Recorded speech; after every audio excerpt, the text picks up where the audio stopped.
All righty, folks, you asked for it. We're going to continue to do this series where Mark takes several hours of his precious time, digs through the comments, looks for the heat, looks for the spicy, and allows me to react in real time. Mark, it is such a pleasure. It's such amazing thing that you will do this for the channel for one rental at a time. I appreciate you more than you know. Let's get it started. What kind of spicy stuff you got today? All right, let's kind of maybe start with some easy ones for some nice ones, get started early. But this one is from the Anna Kelly Lost Decade recording from Ricky Davis 4983. They said kind of for rental properties and what you're doing now, but it says, but as long as you do your due diligence, those rentals will still make money while you sleep. I have never bought with the anticipation of increase in value. Everything is based on cash flow. It's a marathon. Actually, it's an Ironman. During the race, you will question your sanity and saying that had to be the dumbest idea ever. But as soon as it's over, you sign up for another one because you realize it was actually amazing. So have you ever been in that position or feeling, I guess? Oh, absolutely. I remember being 12 years into my journey, having a moment where I fundamentally had to pull the car over because I thought I was going to crash because I just didn't know if it was worth it. And again, this is 12 years of slogging away through the crap, seeing the momentum build, right? 12 years, we were multimillionaires. We had, 5-figure plus in cash flow. And even I questioned ourselves, and Olivia had to drive us home. And let alone 24 months later, I'm both of us are financially free. We're both retired. We could have both been retired that day on the side of the road if we wanted to. But yeah, I've never done an Ironman, so I can't imagine. But having completed my first marathon, I could tell you that story is absolutely right. You get in, at least for me, mile 13 or halfway, you're like, wow, this is easy, no problem. Get to mile 18, 19, you start breaking down. And dude, the last 3 miles, it was crazy. The last 3 miles took me almost an hour to finish the marathon. So, but once you cross the line, I, I, I got emotional, right? Because I had planned and prepped for, I don't know, 13 weeks heading in, and I gone through the highs and the lows. And you're absolutely right. So I think this comment is right on. And yeah, I mean, you can go back and look at the 55-year spreadsheet, look at several lost decades, and then check out what real estate did. Real estate just did its thing. And if you're buying for cash flow, not appreciation, you don't really care. And I think that was really well said. Yeah, absolutely. I think you folks touch on it quite a bit, the 5 years of suck. And I think even like you and Cody Davis have been talking Yes. about like 10 takes 10 years. Like Grant Cardone even is kind of putting that out on social media. It takes 10 years to build wealth. So I think definitely, yeah, those first 5 years is very eye-opening and there's a lot of learning going on there. This next one is during your Ken McElroy strategy video. He said, I enjoy watching y'all, but starting real estate in 2022 with tax deductions as the motivation, your cash flow stories don't relate anymore. For example, if I understand it correctly, Dion has most of his properties purchased before the huge COVID inflation and financed at low interest rates. Show me where those deals exist now, and I'm all into. Yeah. Well, that is inaccurate, frankly. I don't know if Dion did reply, but I'm sure he did. Dion has been very clear. He bought 4 of his properties or half his portfolio before the run up, and he bought 4 after. So he bought 4 during this run up, which this individual says he didn't. He absolutely did. Also, myself, Matt, and Dion have all been active in real estate the last 3 or 4 years. I will agree it's not as easy, but if you want to have a loser mentality and just give up without even trying, that's on you. If you don't even want to try, I can't help you, right? Again, I can only make sure that people understand the process. I'm not telling anybody to buy. I'm not telling anybody to gamble. I'm telling you to do the freaking work and make a deal, right? I can tell you in the market like today, it's the best market we've seen in 4 years. How can I possibly say that? Well, it's economics 101. Do you want more or less demand if you're an investor? Of course you want less. Guess what's happening today? A lot less demand. Do you want more or less supply? You want more. And oh, by the way, we're up 30% nationally in some markets like Phoenix, Arizona. we're up over 2017 levels, which is wild to think about. And then lastly, do you want more or less motivated sellers? Of course, you want more. So again, if you want to come in with this mindset of, oh, I missed the boat, this doesn't happen, I don't care. Just keep being a loser and live in your mom's basement. But if you're willing to give it a shot because you think you can do it, and I bring you people every week that are still doing deals, you know, my story doesn't change. If you do the work and you're consistent, good things will happen. It's deals are not going to fall in your lap because you're just a whining little bitch. Yeah, absolutely. I think the biggest thing too is you just have to get started. And like you said, Dion got started. He bought a few before the run up, but then now that he has all these tools and levers, now after the run up, now that's why he probably was able to also buy deals because he has all these tools in place. Yeah, let's talk about Dion's last deal. One of his last deals, again, bought I think about a year ago, maybe a year and a half ago. There was a duplex on the water that they wanted $500,000 for. And, it had some challenges in one of the units and needed a complete remodel and, yada, yada, yada. Listed forever. Dion wrote an offer at $400,000. That was 20% below market. So the seller said no. Dion came back later, followed up. No. I don't know. The 6th, 7th time going around, he got the property for $400,000. Again, if you want to come into this market just saying, you can't do it today or today's too hard, you're just being a whiny little bitch. And I don't really care. Just go be a little bitch over there. Go watch the Doom channels and stay broke, stay poor. Doesn't matter to me. All right, you mentioned Doom channel, and so we'll dig into this one from a comment from Real Estate Mindset on one of your videos. So Real Estate Mindset. Yeah, this one may take up a lot of time, so let's dig into this one. But this one says, what happened to this clown's face? Plastic surgery? And what's with his little hair curl with the hat? I see Dion is still circling jerking. This channel gets more and more cringe. Somehow, great work, ladies. Let's chat soon. I need some tips on how to make unedited videos that nobody watches. Well, I have a couple of thoughts. First and foremost, when somebody tells you who they are, believe them. Right. This is an individual that has said some very nasty things about me the last 3 or 4 years. This just being the latest. And it's kind of sad. I mean, if you go and look at his channel, he dwarfs mine. Right. I think he's got 180,000 subs or something, 2, 3, 4x mine. His videos do get 10x the views that mine get. And he still takes the time to write out a rather lengthy paragraph throwing hate.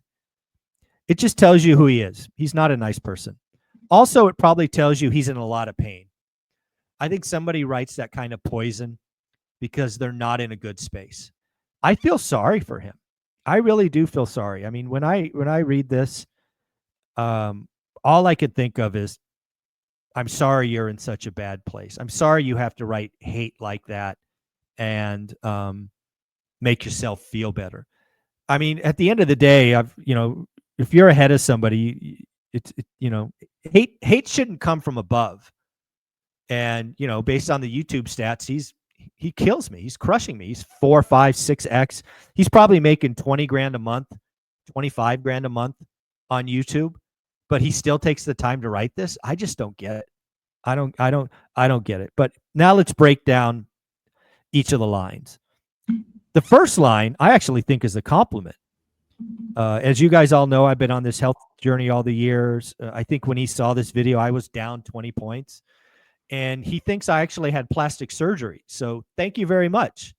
And no, I haven't. I've just gone on a diet and got healthy. So I lost 20, 22 pounds, put on a bunch of muscle, so even lost more fat. So first, I want to say thank you for recognizing that. It actually means you watch a lot of my videos, which I think is kind of classic, that he notices my face is skinnier.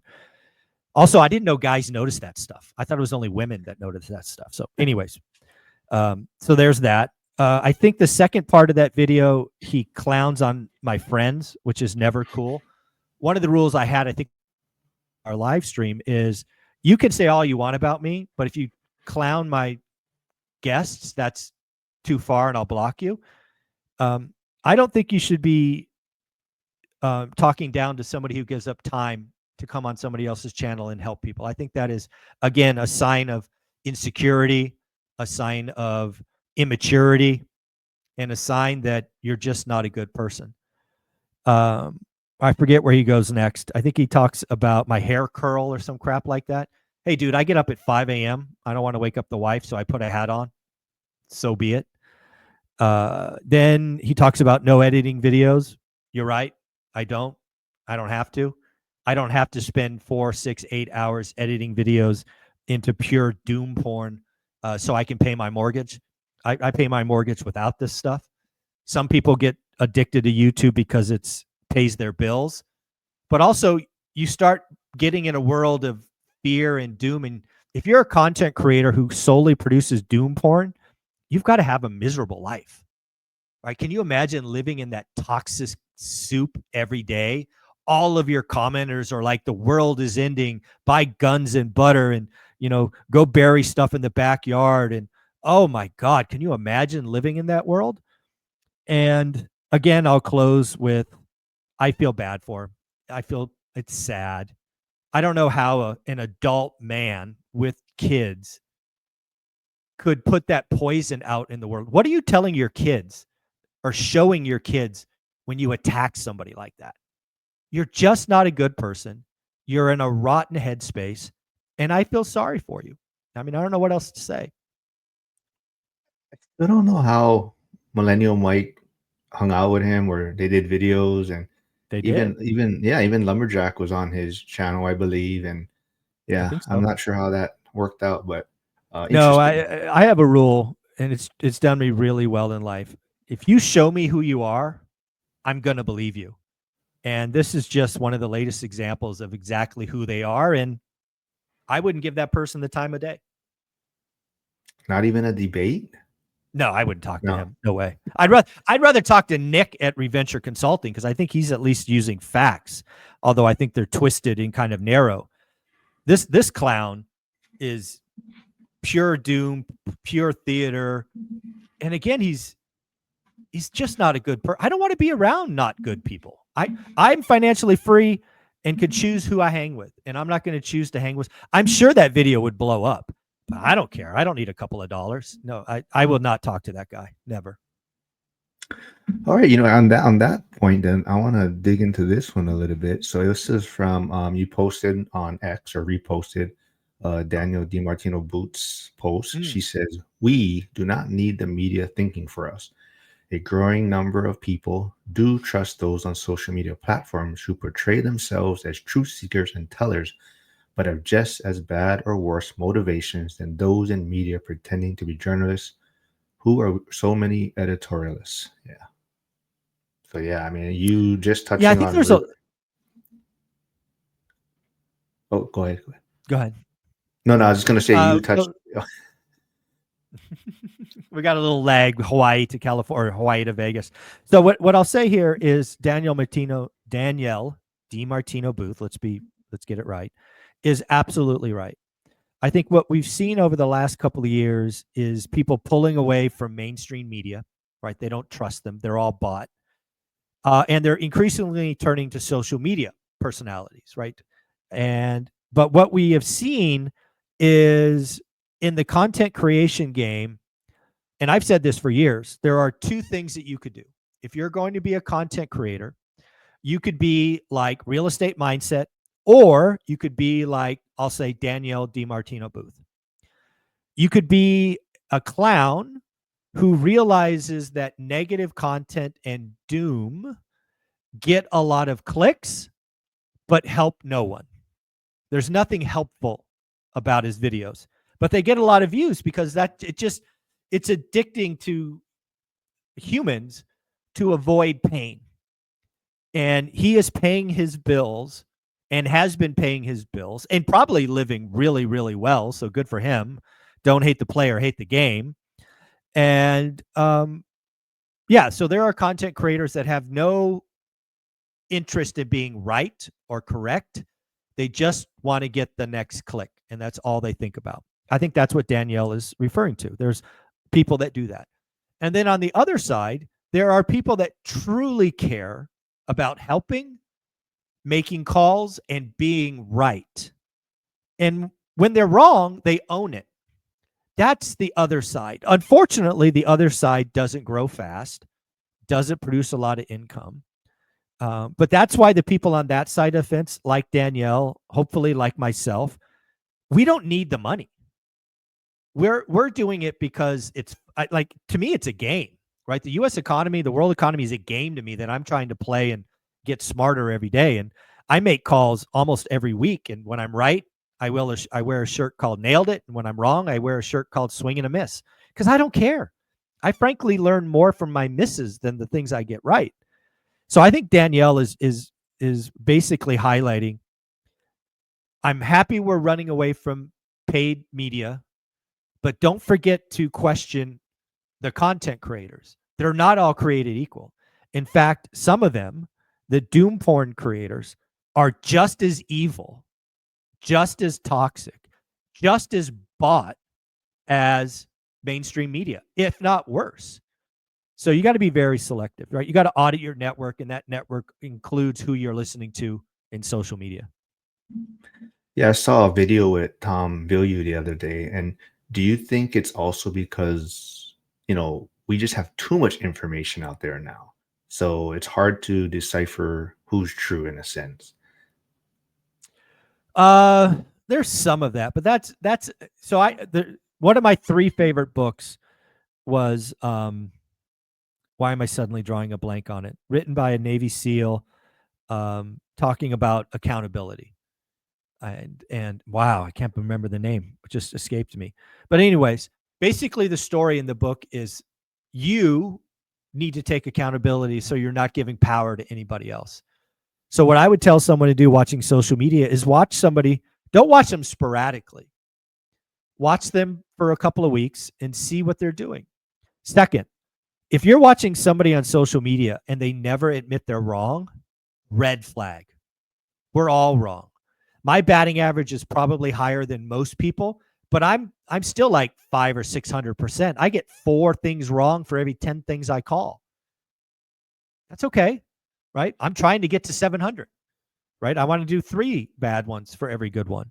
So one of the big red flags for me is, do they ever admit they're wrong? Because we've all been wrong, and some of us have been spectacularly wrong, or they do the things like doom creators and just delete videos, right? Which we've seen lots of people do.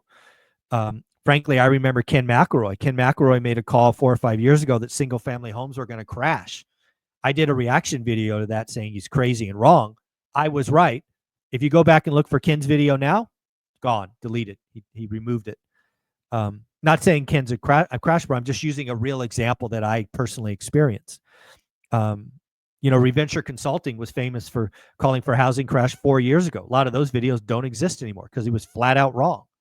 And, they have a perfect opportunity to say why they were wrong. I just don't see anybody else doing that. And then the last thing I'll say is a red flag. You get channels that are just trend surfing. I think Meet Kevin is one of the greatest examples of that. Something happens in the news and he'll create a video about, because he's just trying to trend surf the algorithm. For example, just yesterday, there was a rumor that Tesla had been thinking about replacing Elon Musk as the CEO. So what did they do? He created a video about it. Now Tesla has come out and denied that this morning. So again, are they trend surfing? Are they admitting when they're wrong? And then watch them a little more regularly. I think you can really weed out the frauds and the people that are just creating doom porn to pay their rent. And you would have got that information about Tesla if you've watched the daily financial news this morning, which you talked about. So I think that's why people always like to turn into your daily financial news, because you kind of break it down also. But on that point, this is something I'd like to dig into deeper, maybe at some point later. But this one Sure. you also posted on X. It was one of your comments on your Trump recession starting videos. But it says, I'll never know how you accomplish putting out so much valuable content every day, but I enjoy it. Like, what's your schedule like? Like I'm so amazed at like how you get your information. So thank you for that. I really appreciate it. The good news is, for 30 years, my routine hasn't changed. So for 30 years, I'm a morning person. Like, I was up at 5:15 this morning, no alarm clock. My body just turns on. and I go downstairs. Now I take the dogs outside because they got to do their thing first. Then I pour myself probably a couple cups of coffee, and I just simply read the financial news. And what's interesting, and some people don't realize, is I have no preferred train of thought. I will go to CNBC first. Let's make that very clear. But from there, I might go all over the place. I might go to the real deal. I might go to a marketplace. I might go to some doom content because I'm trying to read both sides of the echo chamber. For 20 years, I simply read and internalized. What I do now is I produce notes of what I've read and what I think it all means. And I have no idea what's going to end up on this page. Like, for example, the daily financial news this morning was 2 pages, but I probably only covered 70% of what I wrote down because I just write it down as I'm consuming it. And then I prioritize it right 5 minutes before I go live at 7:30. And then I roll into my millionaire interviews, and, I do 3 a day, and I'm done by 11. It's fun. And back to real estate mindset's comment earlier, I don't edit videos. So I can produce 4 videos a day and feel like I've accomplished a lot. And, I produce or release 4 videos 7 days a week. And it's not work for me. That's the thing I want people to realize. If YouTube ever felt like work, and if I had to edit videos, it would feel like work, I'd stop doing it. I just would stop doing it. So as long as it stays fun for me, I'll keep doing it. But it's nice to have a process. And again, I've been doing it for 30 plus years. I think another great thing about your channel is you listen to your audience. So that was one of the comments also. So from number one tool property radar video, Jordan FQ1QO says, I really like how you look out so much for the audience that follows you and ask the questions that we're likely to ask. Super helpful. Yeah, that's really important to me because I remember being that guy who read Rich Dad Poor Dad and trying to figure out what to do next. I certainly could be a content creator who always talks about the people with 1,000 units and all of that stuff. And maybe it's fun and exciting, but that's not who I'm trying to help. I'm trying to help somebody get to 4. I'm trying to help somebody get to 10 because, Casey, Brick by Brick Wealth, financially free, 9 units. Dion, I think it's 16, might be 18 units. This is where I want everybody to get. I truly believe everybody watching my channel can get to 4. And if they choose, can get more than that. So when I'm talking to the CEO of Property Radar, which again, I'll be doing this Sunday, I'm only thinking about you, right? I was brought to Property Radar because, the best of the best, Jason Pritchard, Adrian Hernandez, Omar, the list goes on, use and count on Property Radar. But my people are not going to be doing all of this fancy stuff. I want to know, can I use Property Radar for my buy box? I talk about buy box. Buy box is everything. I want to talk about doing mailers. I'm not talking about doing $10,000, $30,000 like Jason Pritchard. I'm talking, can I send out 10, 15, 20? Because I only care about my buy box. And if you could be a platform that helps full-time employees, that helps them raise families and allow them to market off market, that's awesome. I've done off market twice, mailers myself, and I got a deal. And I did it because I fished in a very small pond, this one condo community that was in some bad shape. And I found an amazing deal that's made me over 6 figures easy. So I just want to make sure the people that come on my channel help the people I care about. Because I know if you can help the people trying to get to 1 or get to 4 or get to 10, you can help everybody else. If you're helping the people with 100 or 1,000, you're probably not helping the person with 4. So I stay very much laser focused on the landlords that are starting, because once you start, you get through the suck like you talked about, it gets easier and you can do more. So I'm always worried about the folks starting out. So I appreciate that came through.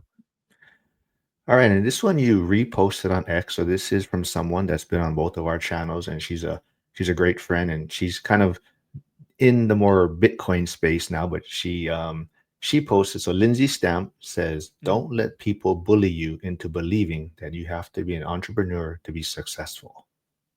I agree with that so much. I've constantly battled with that. I think entrepreneurship is sexy. Gary Vee, Alex Hormozy, Cody Sanchez, the list goes on and on. People think that entrepreneurship is the way. And I just want to remind you guys of something Ed Milet said years ago. He thinks only 9% of us are entrepreneurs. That means 91% of us are employees. And I've lived in the employee world forever. And I agree. I think there's a lot of people that should be focused on their day job, being the best employee they can, getting the raises, skilling up, getting commissions, whatever. Live below your means and buy assets on the side. Lindsay's absolutely correct. And I think that needs to be celebrated. If you know you're an employee, be the best employee you can. Make the most money you can. Live below your means, stack the disposable income. Buy assets, produce cash flow, live off that. So I will continue to push that message from here to eternity. I think it is totally okay.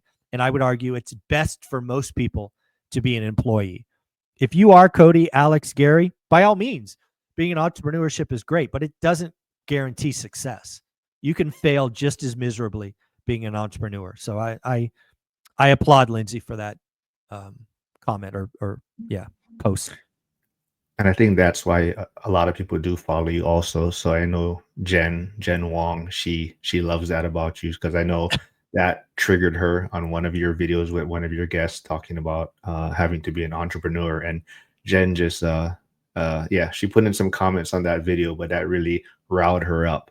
But let's finish up on this one. This one is a little bit different though. Not financial, not real estate, but you posted this also on X from Anthony Slater. I know you're big into basketball, and the playoffs are going on right now. But so Steve Kerr on Jimmy Butler. If it were the regular season, he'd probably miss another week or two. But it's the playoffs, and he's Jimmy Butler. So how important has Jimmy Butler been to the Warriors? Well, I think Jimmy Butler, first off, so he's been everything. I think the Warriors are fundamentally a different team, but let's break down what that means.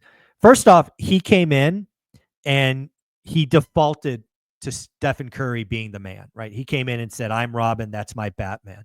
Not all alphas would do that, right? Lots of people would come in and try to be equals or whatnot. So he came in day one, said, "He's the man. I'm okay being Robin. He's Batman." So first off, great job. Second, he gives them an option. Right? He could go in the low post. He can get fouls. He's going to be on the floor when Steph Curry's resting. For years now, it's been the Warriors' problem was when Steph Curry sat. There have been plenty of games now when you throw it in the post and you let Jimmy Butler do his things that the score actually expands, right? The delta expands. Also, you got to remember, if you're getting a lot of fouls in Curry's rest time, Curry actually gets more rest, right? Because it takes a minute and a half to put the free throws up with no game time going. So there's all kinds of good things. He also is a very compliment to Draymond Green, the defense. And again, defense wins championships. I totally agree with that. You're seeing the scores routinely below 100, unlike last night. Last night being the exception, they got blown out. But I think Jimmy Butler has been an amazing asset to the Warriors. So I couldn't be happier. It's really gelled and clicked since day one. So it's been fun to watch. Yeah, I have to agree. He's one of my favorite players. I mean, he definitely wears out his welcome after a period of time, but he's a winner. I mean, he brings a playoff different Jimmy. element. Yeah, exactly. Yeah. I mean, if you have time for one more, but I know you're on a very I don't. Okay, perfect. I got to jump and speak with Dana. Thank you for doing this. We will talk next week. Where can people find you? Financial Firefighter on YouTube and X. Let's get them to 1,000 people, folks. Financial Firefighter. Go there right now and subscribe. Let's get them over 1,000. Thanks, buddy. All right. Thanks, man.